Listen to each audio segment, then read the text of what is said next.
राज्य शासनाकडून जे 20 लाख घरकुले दिले जाणार आहेत, त्या घरकुलांमध्ये प्रति लाभार्थी किती रुपये अनुदान दिले जाणार आहे, या नवीन वर्षामध्ये घरकुलासाठी किती रुपयांची वाढ करण्यात आली आहे, याबद्दल संपूर्ण माहिती आपण या व्हिडिओच्या माध्यमातून जाणून घेणार आहोत। त्यामुळे व्हिडिओला शेवटपर्यंत नक्कीच बघा।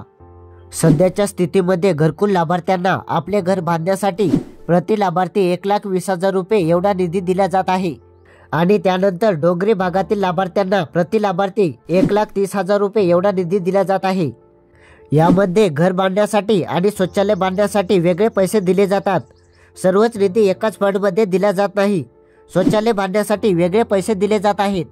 ज्या लाभार्थ्यांचे घरकुल 5 जानेवारीपर्यंत मंजूर झालेले आहेत, अशा लाभार्थ्यांना सध्या 1,20,000 ते 1,30,000 रुपयांपर्यंत बजेट दिला जात आहे।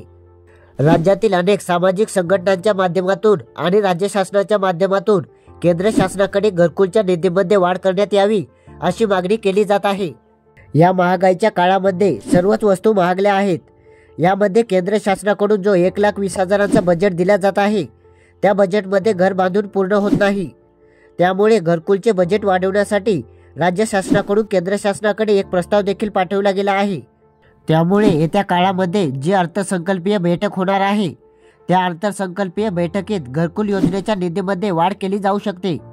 अर्थसंकल्प बैठकीत जर वाढ केली गेली नाही तर मात्र लाभार्थ्यांना 1,20,000मध्येच आपले घरकुल बांधावे लागेल।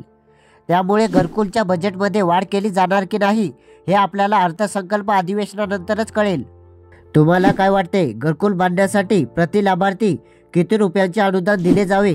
कमेंटमध्ये नक्की सांगा आणि आपल्या शेतकरी समाधान या चॅनलला नक्की सबस्क्राईब करा। धन्यवाद।